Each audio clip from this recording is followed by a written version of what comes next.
Yo, what is good, everybody? It's your boy Tej, and today I'm be showing y'all how to make a beat for Baby KEEM and Kendrick Lamar. The type of style I was going for is going to be similar to like Family Ties or the second beat off of Range Brothers. I made the beat from scratch, so I'm going to be breaking down everything through the melodies and the drums. As always, I'll play the full beat at the end of the video, so be sure to stick around for that. And with all that out of the way, let's just hop right into the beat.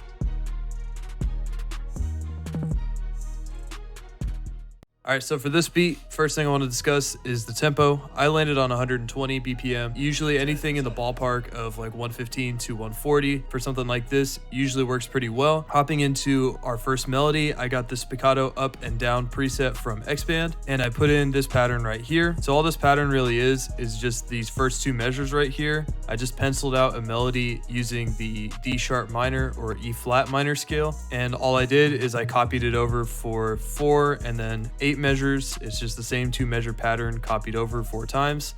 And then after that, I selected all of it, I copied it and moved it up, and I lowered the velocity a little bit, and then I randomized the velocity. So how you do that is you hit Alt R and you get this randomizer menu right here, and just go down to the levels and just move this velocity knob right here. And so by itself, we have something that sounds like this.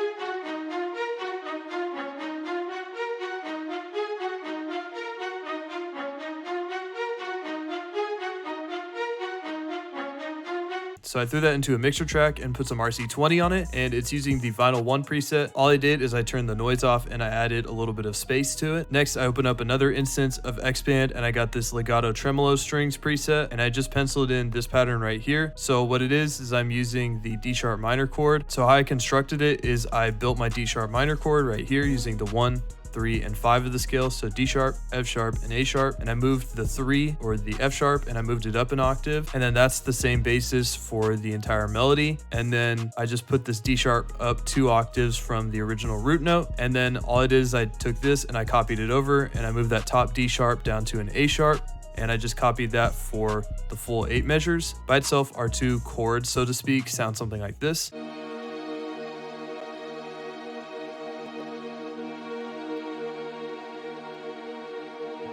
And if we pair it with the first melody, we got something that sounds like this.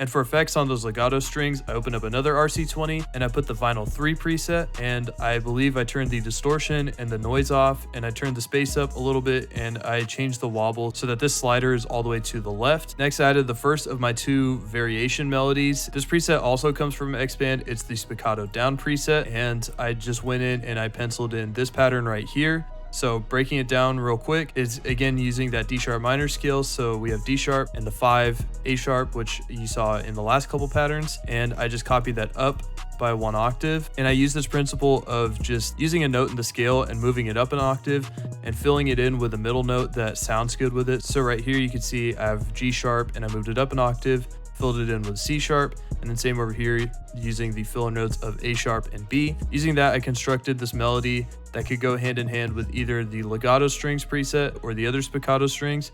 And so by itself, it sounds something like this.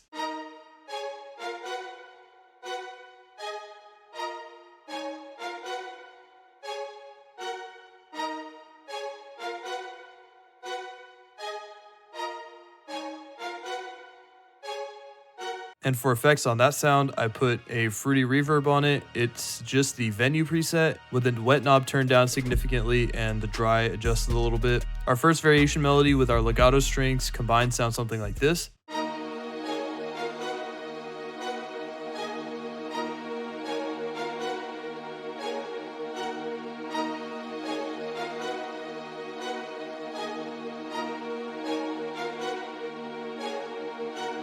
To round out our string melodies, we have this second variation, and so all it is just taking the top half of our first melody using the same preset and copying it over, and then using this arrow slider tool over here and condensing it from 8 measures to 4. All I did is I copied that into a new pattern and I duplicated it for the full 8 measures. By itself, it sounds something like this.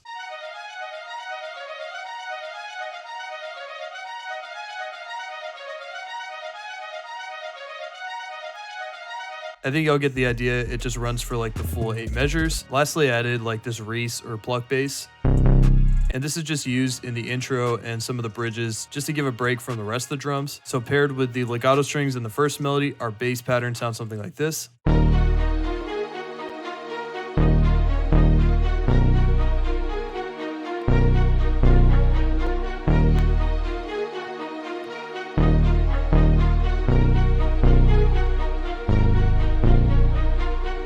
So now starting off with the drums, we have this clap snare combo, and I layered that with this other snare, and I stuck those both into the same pattern, and I have this really standard clap pattern, it's just the third beat of every measure.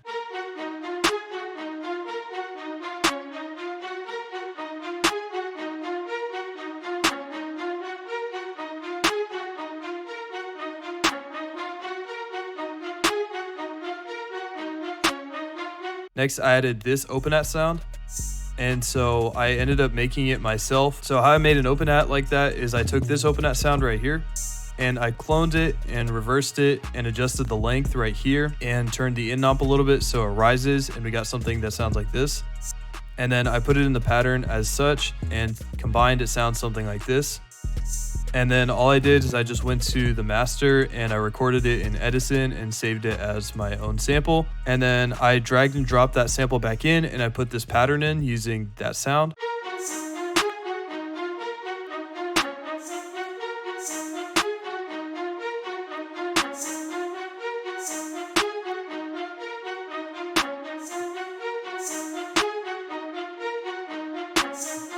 After that, I took that open hat sound that I showed y'all before and I pitched it up a half step, and I put it in this pattern along with the other open hat.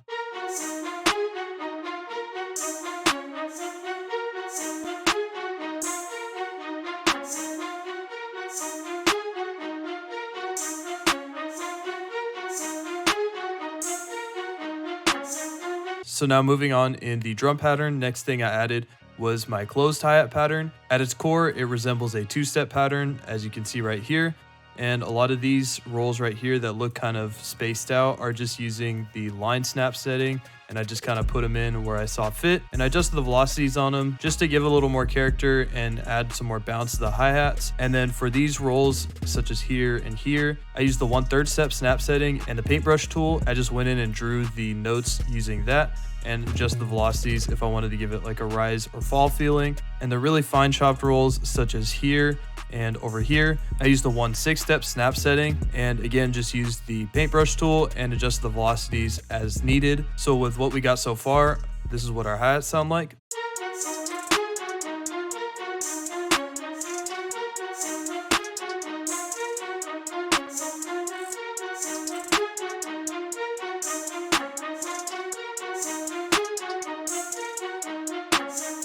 Next, I added this sort of Luger snare sound, and I put in the snare pattern. So how I constructed this is I put these notes in where I think a snare would typically hit or where I thought it sounded good. And the rest of the notes, I used the 1/2 step snap setting, and again, use the paintbrush tool to kind of paint in these rolls right here and here. And I pretty much kept the pattern the same from the first half and the second half. It's just copied over. The only significant difference is I moved this roll up to here, and I reversed these notes right here using Alt-Y, which reverses the MIDI for you. With the rest of our drums, we got this snare pattern.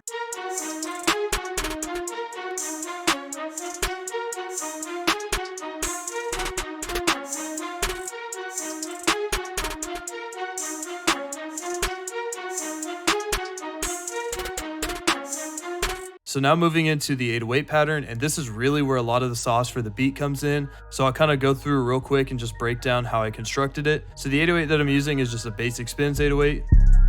And I constructed my 808 pattern using this D sharp note right here as my bass, and I just added some small rolls in here and there, and then just using some of the other scale degrees to create like some walk downs, and just using D sharp to kind of create some higher pitch rolls and then some reverse and all that. So for the rolls for this one right here, I used the 1/2 step snap setting, and I just sliced accordingly on the grid lines, as you can see there. And then for this one right here, I used the 1/6 beat snap setting and I chopped it accordingly. Same thing for this one up here. It's just the D sharp note an octave up from where it'd normally be, and I used the 1/6 beat just to create this more higher pitched rising 808 roll. And then again, I used that same 1/6 beat snapping right here. And then for my reverse 808, I just used the 1/6 step snap setting and chopped it up and rised up the velocities to get that rising feel. So in context with the rest of our drums, our 808 sounds something like this.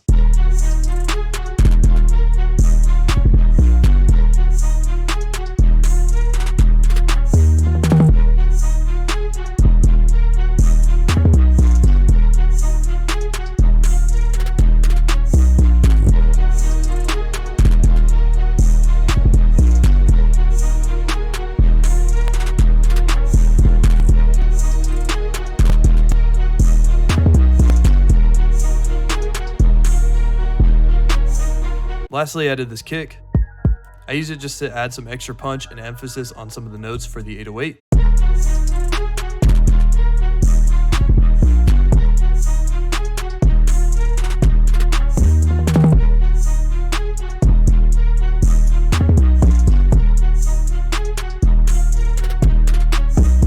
Alright, so that's all I got for the beat. Hope y'all enjoyed the video. Hope you're able to take something away from it. If you liked the video, leave a like on it. Hit subscribe if you want to see more content like this. If you have any recommendations, leave them in the comments below. And that's pretty much all I got. Hope you have a great rest of your day. Peace.